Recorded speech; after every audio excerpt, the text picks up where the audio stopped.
Hello again, everybody. This is Christian Bassar again with another episode of the Historical Thoughts and Interpretations podcast.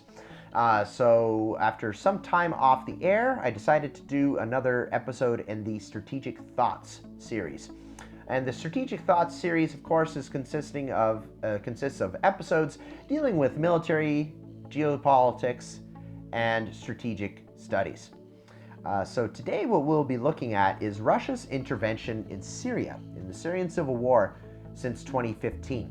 So I'll be talking about some of the rationale behind the intervention, and some of the implications or perhaps some of the results, without straying a bit too much into predictions, because predictions can be very complicated and very hard to make. The Russian Federation's entry into the Syrian Civil War on the side of Syrian President Bashar al-Assad on September 30th, 2015, has arguably been one of the most important turning points in the conflict, which has been raging since 2011. Not only did Russia's involvement save the Syrian government from potential collapse, but Moscow was willing and able to flex its muscles abroad and project power. Until 2015, much of the world's recent concerns and coverage about Russia had focused on events in Ukraine since the Euromaidan. Russia had long been a major power, but its intervention in Syria, a significant mission outside of Russia's immediate neighborhood, made the Kremlin's role in world politics impossible to ignore. Moscow's relationship with Syria did not begin, of course, in 2015. In his January 1956 address to the Communist Party of the Soviet Union's 20th Party Congress, Soviet leader Nikita Khrushchev praised Syria as one of the countries which he believed were standing for peace and resisting the old colonial order. Since World War II's end, the Soviet Union had had an ally in the socialist, anti-imperialist Ba'athist movement. Baathism was a Syrian Arab nationalist movement and ideology, and which had also become the primary home for Arab nationalists outside of Syria. The Soviet Union's support of foreign socialists was consistent with its United Front policy, which was meant to push back against capitalism and imperialism across the world. However, the Soviet Union's relationship with Middle Eastern movements went beyond mere ideology. A manifestation of this was the Kremlin's long-term relationship with Egypt, which began in September 1955. This was after Egypt's president Abdel Nasser turned to the communist world through a Soviet Union-sponsored arms deal with Czechoslovakia. As with the Egyptians, one of the Soviet Union's first Cold War interactions with Syria was the conclusion of an arms deal in January 1956. The establishment of official Soviet-Syrian diplomatic relations followed in August of that year. To demonstrate this new cooperation, the Kremlin deployed 2 naval vessels to the Syrian port city of Latakia in October 1957. In response to American fears of Syria turning into a, quote, Soviet satellite, Syria's defense minister, Khaled El-Azim, emphasized his country's non-aligned stance. Non-alignment was a popular movement in a lot of countries around the world. Of course, you had capitalist countries like the United States, Canada, Great Britain, and so on, and you had the communist bloc, the Soviet Union, and the Warsaw Pact.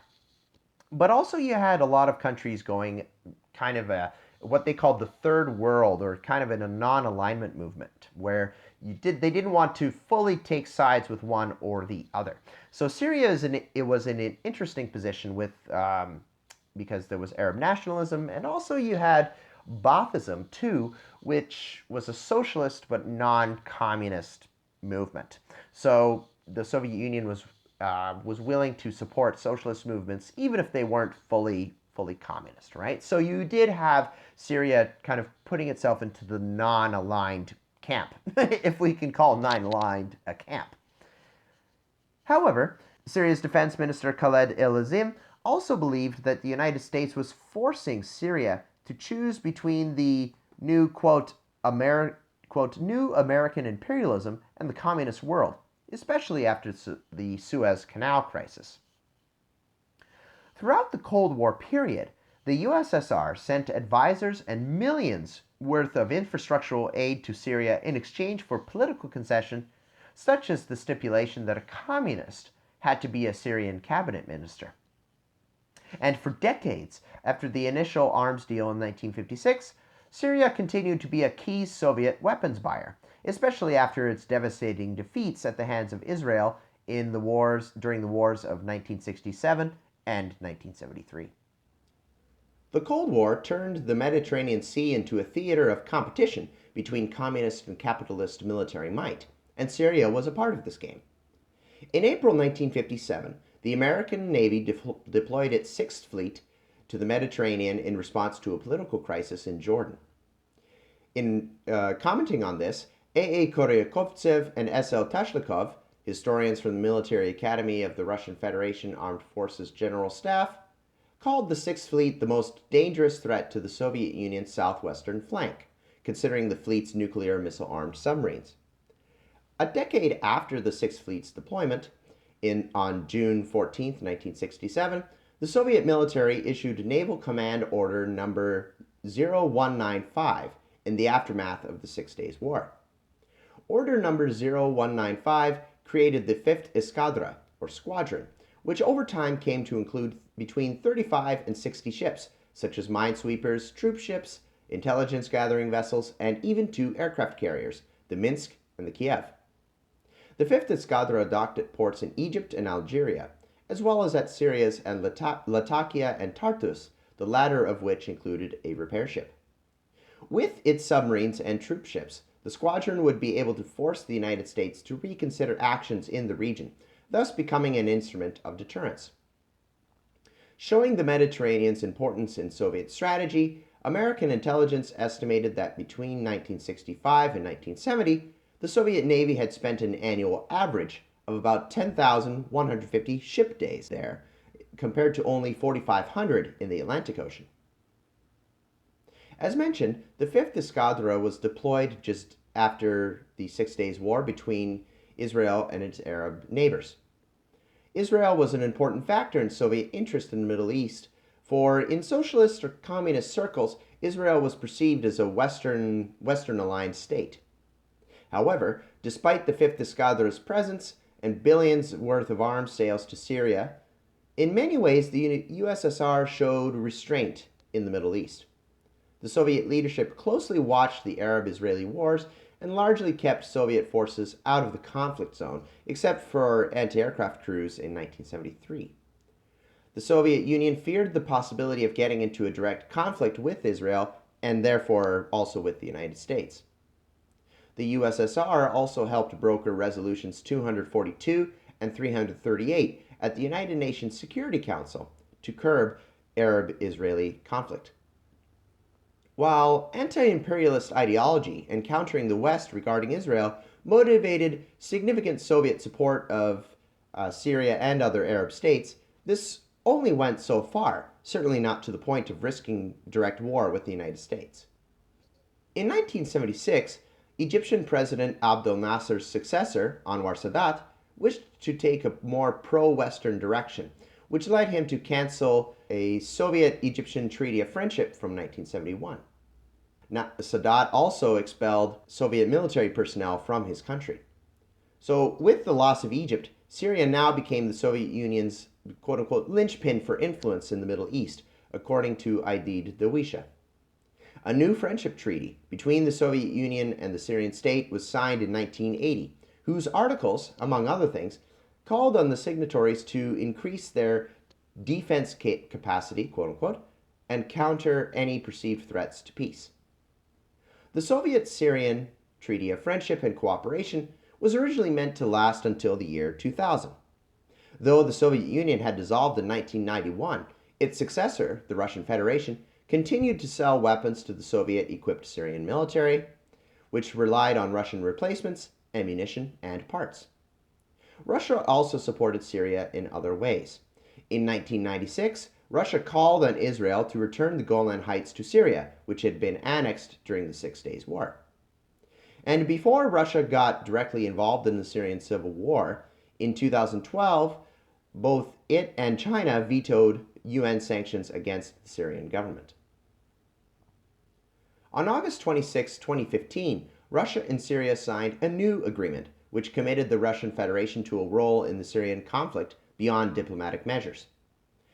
And this is the name of the agreement, the agreement between the Russian Federation and Syrian Arab Republic on the deployment of an aviation group of the armed forces of the Russian Federation on the territory of the Syrian Arab Republic. This agreement explicitly mentioned the 1980 Soviet-Syrian Treaty of Friendship, and by it, Russia would deploy an Air Force unit at Khmeimim Air Force Base, located on Syria's Mediterranean coast between the ports of Latakia and Tartus. Both countries had the right to change or renounce the agreement, but it would otherwise last indefinitely, quote unquote. Russia's war in Syria started in earnest on September 30th, 2015, with the first of many airstrikes against opponents of Syrian President Bashar al-Assad's government. Russia's military intervention in Syria started on September 30th, 2015, with the first of many airstrikes against opponents of Syrian President Bashar al-Assad's government. By mid-November, approximately 70 Russian warplanes had been stationed in Syria, which the Russian Ministry of Defense reported carrying out an average of 127 daily sorties. Naval assets were also used to fire Kalibr cruise missiles at enemy targets from the Mediterranean and Caspian Seas. And just like the Soviet 5th Eskadra, Russian ships were being harbored at Tartus and Latakia. Khmeimim Air Force Base and the ports of Latakia and Tartus afforded Russia a great military advantage. Being stationed at bases that were close to the front lines, Russian forces could easily support Assad's armies. So now let's go into some of the reasons for Russia's support of the Syrian government during the Civil War.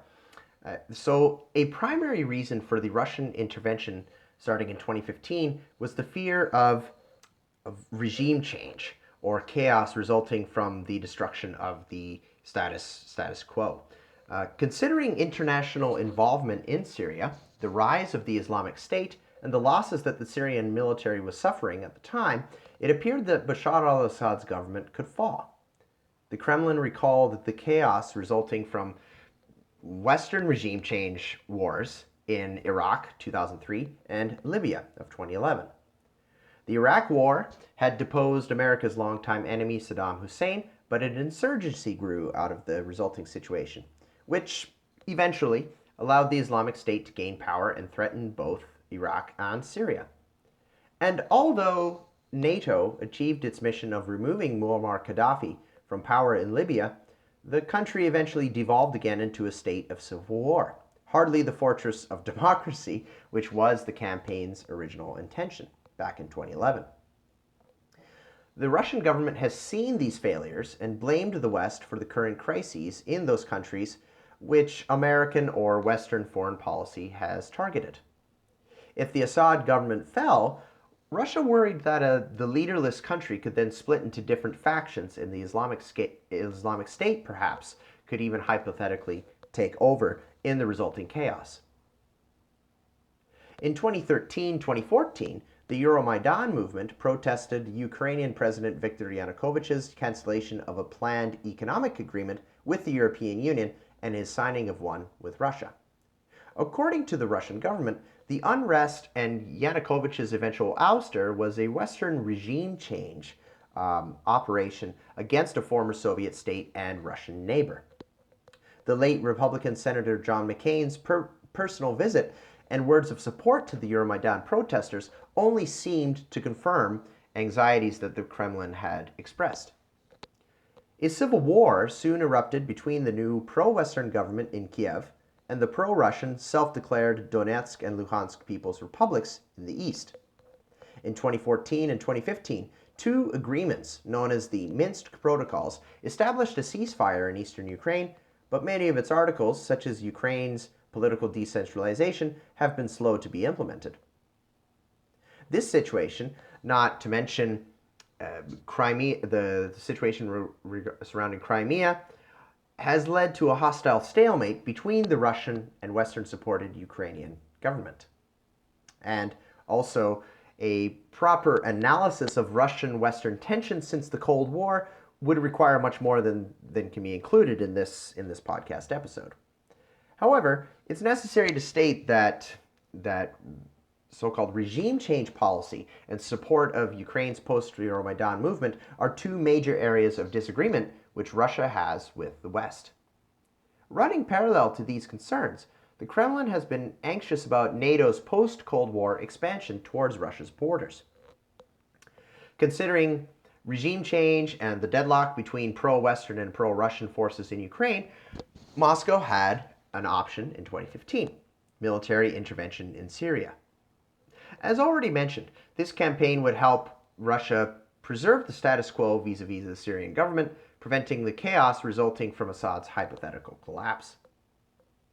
According to Ruslan Pukov, director of the Moscow-based think tank Center for Analysis of Strategies and Technologies, or CAST, the military situation in Syria had somewhat stabilized by September 2015, making it safer for Russian forces to deploy there and consolidate Bashar al-Assad's position. But it was also an opportunity to counter the West, which for years had been actively supporting anti-Assad forces. Unlike the Western countries intervening in Syria, Russian forces actually had legal permission to act there, as the Russian-Syrian agreement of August 2015 showed. And it's interesting to note that Russian forces deployed anti-air missiles to defend their air bases and naval facilities in Syria, though the country's opposition and extremist forces never had significant air assets. They never had fighter jets and so on. They did have drones that have attacked Russian bases in the past in Syria, but certainly not to the extent of any Western power would have. Another Russian-Syrian agreement in 2017 allowed Russia to expand its warfighting capabilities in Syria. In addition to allowing the Russian Navy to harbor up to 11 ships in the Tartus port and expand facilities there, this agreement extended Russia's lease on Tartus by another 49 years, until 2066. Russian forces may also use the Khmeimim and Latakia air bases rent-free. These arrangements have given Russia a naval base and airfields from where it can preserve its interests for a long time after the current Syrian Civil War will most likely certainly be resolved somehow. Contrary to Western wishes, Russia is in Syria for the long term. On its website and YouTube channel, the Russian Ministry of Defense has often referred to the Syrian campaign to be a battle against terrorism. This leads to another interesting aspect of the Russian intervention. Despite sharp and potentially dangerous disagreements between Russia and the West on various issues, especially when it comes to military deployments, Russia has often promoted cooperation with the West in countering extremist violence. The Kremlin has some reason to try and make this argument, as terrorists have attacked both Russia and the Western world, most notably during ongoing insurgencies in certain parts of Russia, and of course on 9/11, 2001. For instance, in 2015, Alexander Darchiev, who was Russia's newly appointed ambassador to Canada, stated that Russia and Canada would simply have to, quote, agree to disagree, quote unquote, on Ukraine. But he said that this did not mean that the two countries could not cooperate in other areas, including against terrorism. Ambassador Darchiev's words reflected how his government sees itself as a potential partner of the West in numerous areas, regardless of the state of mutual relations. Timothy J. Colton, an expert in Russian politics, has made an interesting observation about the Russian ambition to partner with the West. He observes that Russian President Vladimir Putin often uses the word partner, or partnyor in Russian, instead of ally, soyuznik in Russian, to describe the West. So Colton says these words about this. Partner signifies a more informal, more contingent and discretionary, and a less exclusive relationship, end quote.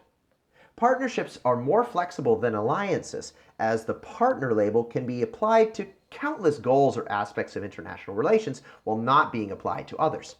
This way, the Russian government can form multilateral relations between the United States, Canada, Europe, and then also China. And it may also be willing to cooperate with NATO in the Arctic and on the war against extremism in Syria, and yet show less compromise with regards to other issues, as the ambassador to Canada himself declared regarding Ukraine. The United States and its allies, however, have not been keen on Russia's attempts to be a partner. Many Western countries have fought against extremists such as the Taliban, Al-Qaeda, and the Islamic State for nearly 2 decades since 9/11. However, the American-led war on terror, and it also led the United States to take aggressive action itself against Iraq in 2003, feeding Russian fears of quote-unquote Western masterminded regime change. And more importantly, while it combated extremist forces in Iraq and Syria, the United States also supported anti-Assad militias. The American and Russian wars on terror have led them to take different geopolitical paths. The former, the American, fought terrorists and hoped to eventually topple the Syrian leadership. That was kind of a thing that was always in the background. Assad has to go for this to work. But the latter war on terror, the Russian one, fought the Syrian opposition and terrorists with the hope of rebuilding the shattered country under a stable Assad-led government, at least initially. The Kremlin has said that a, quote, political solution is necessary, and it believes that this would not be possible if the Assad regime had fallen. Though the Islamic State and Al-Qaeda are common threats to both Russia and the West, there are different narratives about the two parallel missions against them. In a speech to the United Nations General Assembly on September 28, 2015, mere days before the Russian campaign started, Vladimir Putin chastised the West for supporting the, quote, so-called moderate opposition, when, according to the Russian government, these opposition groups were filled with extremists. In 2017, Alexander Bortnikov, the director of Russia's Federal Security Service, the FSB, gave an interview to Svobodnaya Pressa when he alleged that the United States, quote, uses terrorism and flirts with it to, quote, destabilize nearby countries. Bortnikov pointed to the American invasion of Afghanistan in 2001, which supposedly helped international terrorism to spread and to grow. Because of the Taliban's collapse and more than a decade of war in the region, Russian, Chinese, and Iranian territory and interests had come under threat. The FSB head alleged that American support of the Syrian, quote, democratic forces had the same effect, recalling again the Russian government's views of American regime change operations. Bortnikov proposed an alternative to the American war on terror. He suggested that non-Western countries must use the Shanghai Cooperation Organization, or the SCO, of which Russia is a member, to deal with the problem of international terrorism. By joining the Syrian Civil War in 2015 on the side of the Assad government, the Russians offered themselves as alternative security brokers. In helping to prevent Assad's removal, the Kremlin has become a major player in the conflict, allowing it to take part in ceasefire negotiations with other countries such as the United States, Turkey, and Jordan. Through such measures, Russia has hoped to bring about its desired political solutions to the Syrian conflict. On the ground, Russia and the United States have used deconfliction lines to notify the other side of their planned airstrikes and ask if the other country has assets in the vicinity of those proposed operations against terrorist and opposition forces. Well, at one time, the deconfliction line was used 15 to 20 times per day between the American-led coalition's headquarters in Qatar and the Russian contingent at Khmeimim Air Force Base.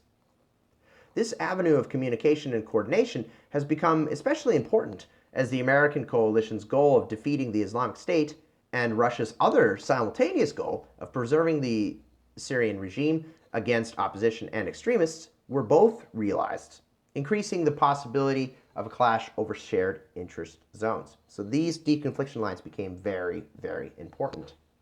In September 2017, Russian bombers fired cruise missiles at targets belonging to the Islamic State and an al-Qaeda-affiliated group, which was then known as Jabhat al-Nusra.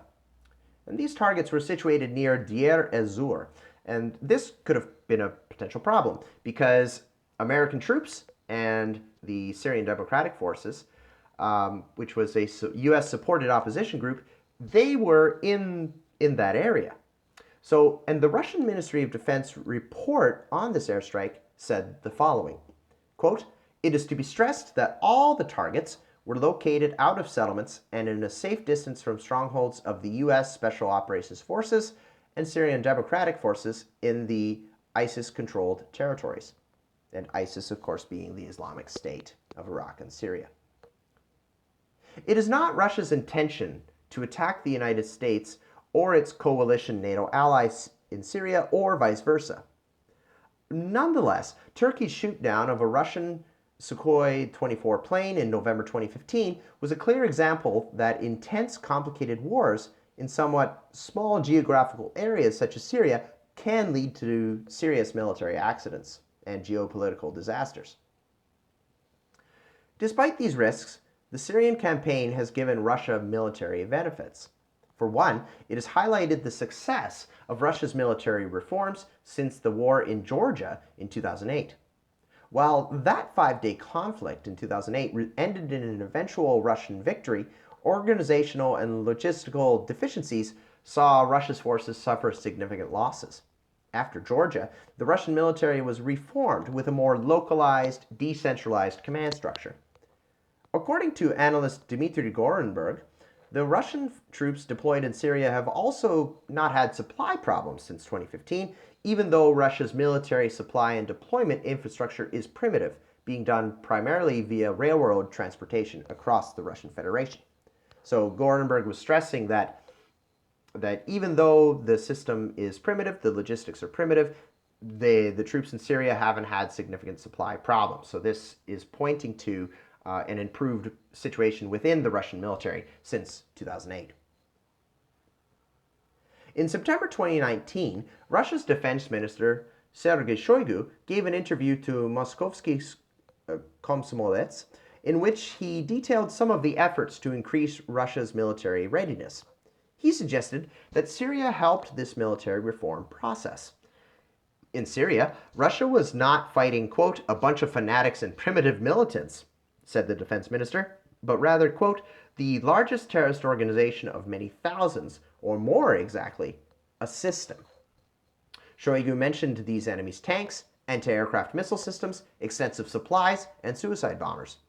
The Islamic State, for example, had extensive international economic, recruitment, and propaganda systems. Infrastructures such as these, Shoigu said, allowed extremists to acquire $5 million per day through petroleum sales. The minister's point was that fighting the Syrian opposition required a significant effort on the part of the Russian military. He claimed that when one considers the flights performed by all the fighter, bomber, and transport pilots, practically 90%, he said, of all of Russia's Air Force personnel were somehow involved in the Syria campaign. This figure does not include the work performed at Russia's Syrian air bases and the ports of Tartus and Latakia, and of course the coordination that the operation would require at all command levels. The Syrian campaign also apparently provided the opportunity to test about 300 new weapon types and cull 12 others that were deemed unworthy of further use. Syria became a Russian testing site for new weapon systems in a real-world combat environment. First, smart or precision bombs are nothing new to many Western militaries, but the Syrian war is the first conflict in which Russia has used them with significant success. More often, however, Russian airstrikes have used conventional gravity bombs in Syria, which are still very accurate with proper training. The Russian news agency TASS reported in June 2019 that sighting equipment used in Syria allowed pilots to use such standard weapons as a precision ordnance, with a reported deviation of only about 10 to 15 meters from a target. Pilots are now being trained with this equipment and experience. Secondly, the Russian forces have also used drone aircraft in Syria, which have helped with target acquisition. Thirdly, night vision equipment also allowed for 24/7 coverage for pro-Assad ground forces, and nighttime operations kept Russian pilots safer from enemy anti-air weapons. The ability of Russia's pilots to run around-the-clock operations also has a detrimental effect on the insurgents' morale, forcing them to deal with a lack of proper sleep. The number of sorties and constant mission readiness has shown the durability of the Russian forces, though some crashes have supposedly occurred because of harsh desert conditions and pilot fatigue.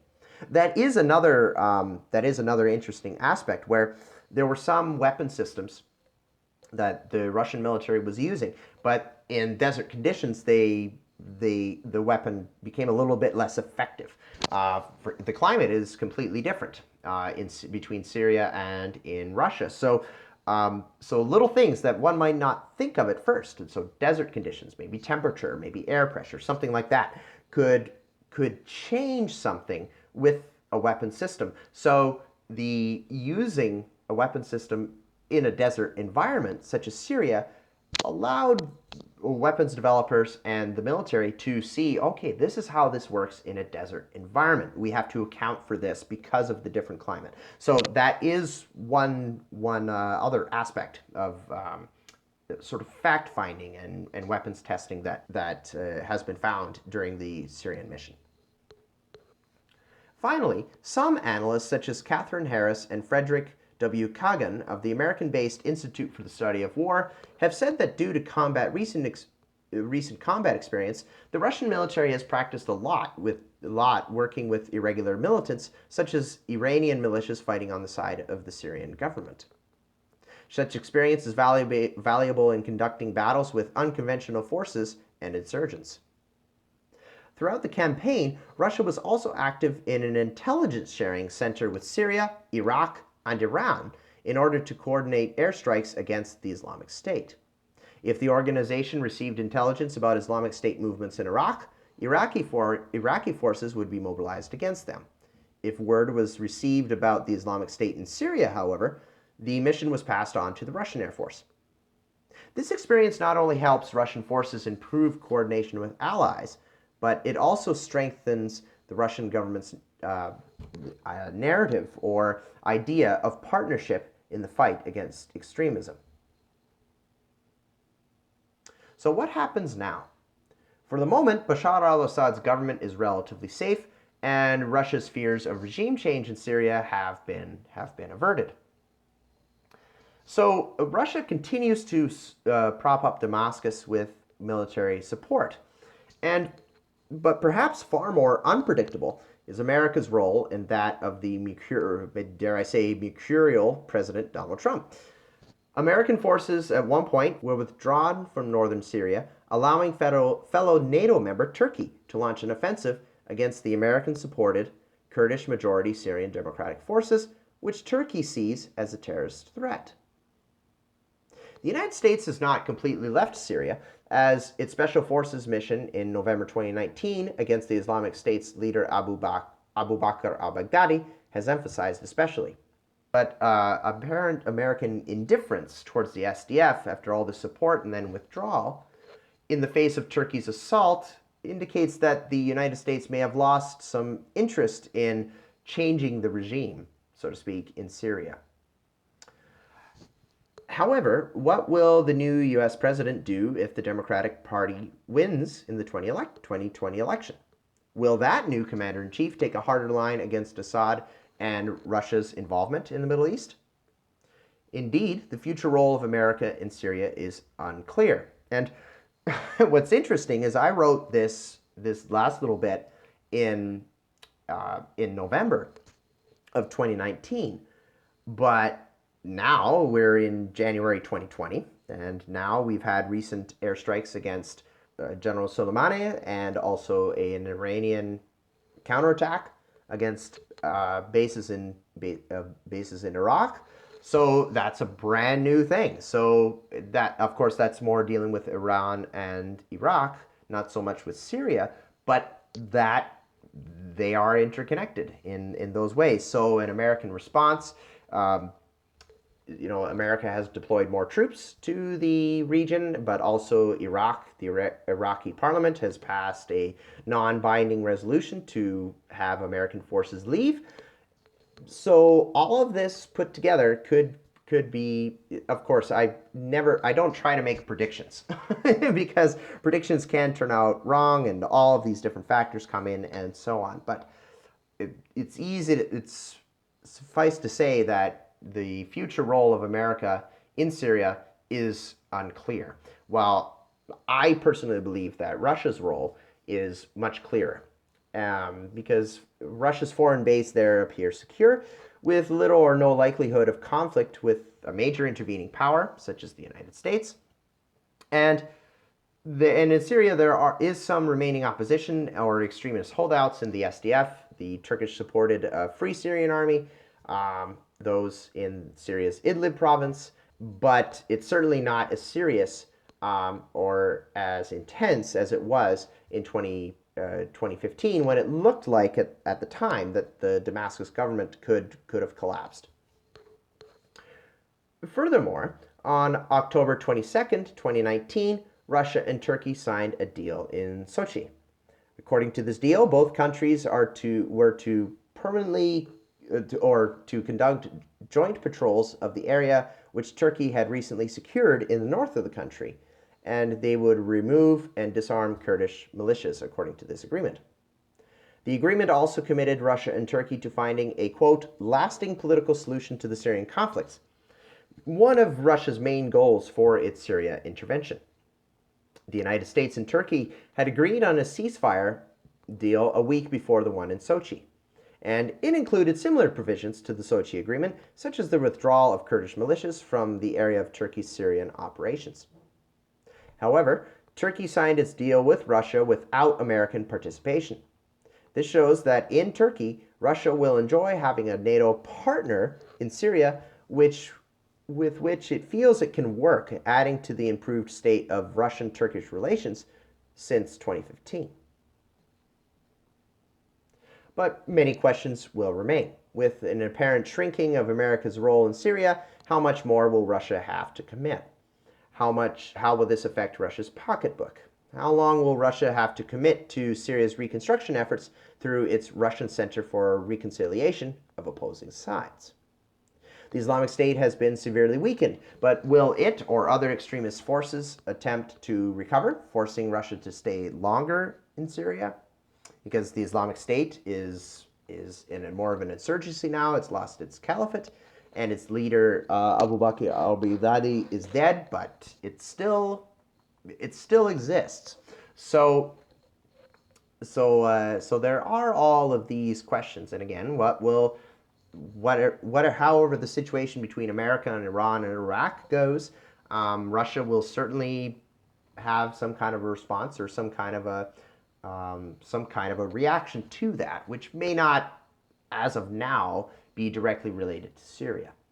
And again, without the gift of prophecy, none of these many questions are possible to answer with any certainty. However, considering the complexities of the Syrian war and international involvement in that country, the medieval Italian political philosopher Niccolò Machiavelli might have wanted to say to Vladimir Putin at some point, quote, "People may go to war when they will, but cannot always withdraw when they like." And I do want to put another footnote here where I'm kind of reluctant to put this into a thing of like where I've seen a lot of people do, where Russia is always going to try to punch above its weight.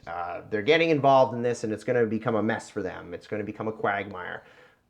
When so far, the Assad government has survived. Perhaps the most dire points of the Syrian Civil War from the point of the Assad government.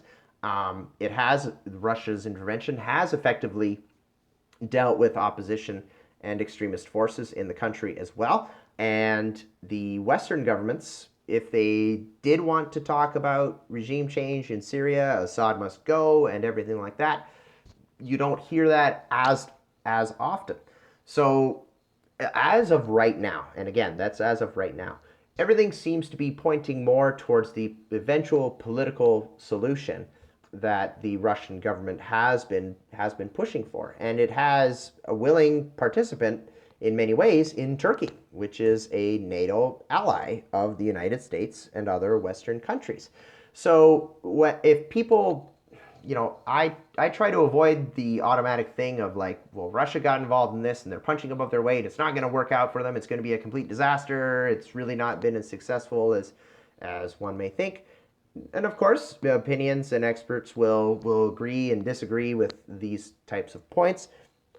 But at the moment, I would say that Russia played its hand quite well in the Syrian conflict, and it's certainly willing to commit to that because of the long-term deal, long-term lease, so to speak, on the ports. They're allowed to be there till 2066. So I'll be almost 80 years old by that point. So that is a very that's a very long-term mission. So Russia plans to stay there for a while. That's kind of my comment on that sort of thing. To say that Russia's just punching above its weight and it's not going to work out, I'm reluctant to fall on that side of the fence. Russia and the United States are certainly not officially fighting a new Cold War over ideology as they did in the 50s, 60s, 70s, and 80s over between capitalism and communism. However, current tensions certainly contain elements of great power competition. Both sides support different allies in Western aligned Ukraine and in Syria.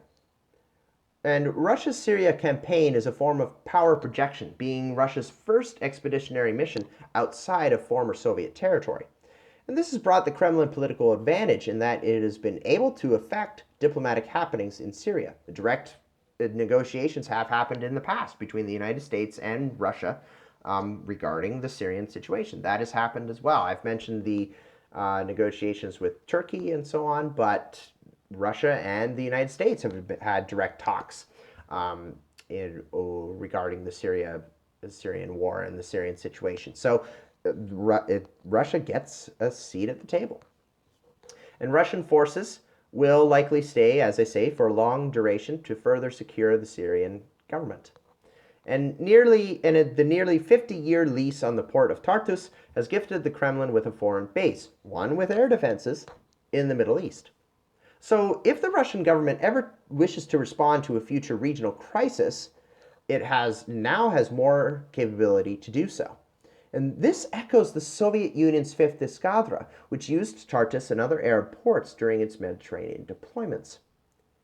Regarding Russia's increased role in international geopolitics resulting from the Syrian mission, it's fitting to conclude with comments from Russia's foreign minister, Sergei Lavrov. Speaking of China's rise as a global economy, Lavrov described this event as a key to slowly breaking the, quote, unipolar world which has existed since the Cold War's end in 1991. He wrote in March 2016, quote, "This clearly illustrates the undeniable plurality of development models and excludes the boring uniformity implied by the Western coordinate system." Russia's expeditionary force in Syria does the same, forcing the United States and the Western world in general to recognize the Kremlin's capability to drastically change the situation in its war-torn Middle Eastern partner. So there you have it. I believe that the main reasons for Russia's intervention in Syria was to try and prevent another Iraq, try and prevent another Libya, try and prevent another, I guess you could put Afghanistan in there too, where the American led coalitions tried to go in and remove a government, and Saddam Hussein in the case of Iraq, Muammar Gaddafi in the case of Libya, and the Taliban in the case of Afghanistan, go in there, destroy those governments, replace them with something that they want to rule, or try to export democracy as the term has been used in the past as well. And so automatically try to go in there, do this, and get everything done, and everything's fixed. So, but unfortunately, these kinds of wars do not always work out. And certainly in the case of Iraq and Libya, that has not happened. And in Afghanistan, the American forces have been there for almost 20 years. And yes, the Taliban may be out of power, but they are there, and they are continuing the fight against American forces there. And Iraq, Afghanistan, and Libya, the dream of a sort of democratic utopia has not happened. So Russia looks at this situation and looks, all of this time, the Americans have invaded other countries or tried to change a government in a country that was in opposition to the United States. And what happened was chaos. Chaos happened. So Russia looks at that and says, "Wait a minute, this is not how it should be done." So Russia decides to take the side of the Bashar al-Assad government. And also, of course, there have been long-term relations between Russia and Syria, as I mentioned earlier in the episode. So it's not to say that this is just a snap decision just to oppose the West, and that's the only reason why we're doing this. But that is part of the decision making as well. And also, so by being able to get involved in the war, Russia has helped the Damascus government survive. And also on the side, Russia has also been able to, number two, establish a military presence. And also, number three, been able to test new weapon systems in a, dare I say, relatively safe environment militarily for the Russian side. This is not a war of survival for the Russian state. So it is able to use and try out new weapon systems against targets.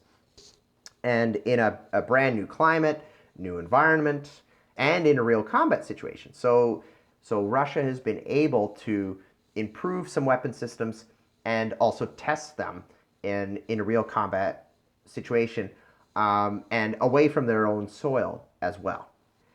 And finally, it's also a way of it's gotten a foot in the door with negotiating with other states in the region, and also even Western countries. So as I said before, Russia and the United States have had direct talks on this. So in all of that, number one, it helps Russia try and prevent the chaos from regime change, which America has done in the past. Number two, it is also has expanded military reach with bases. And number three, it has allowed Russia to test new weapon systems or improve existing ones. Number four, it has also been able to have a seat at the table at important negotiations involving that country. So those four main things have been of importance, important results of the Russian military campaign in Syria. Well, I hope you enjoyed that episode, and we will be back at some point in the future as well. I hope sooner rather than later. So I hope to be producing more and more episodes as time goes on. And thank you very much for listening, and we will talk to you next time.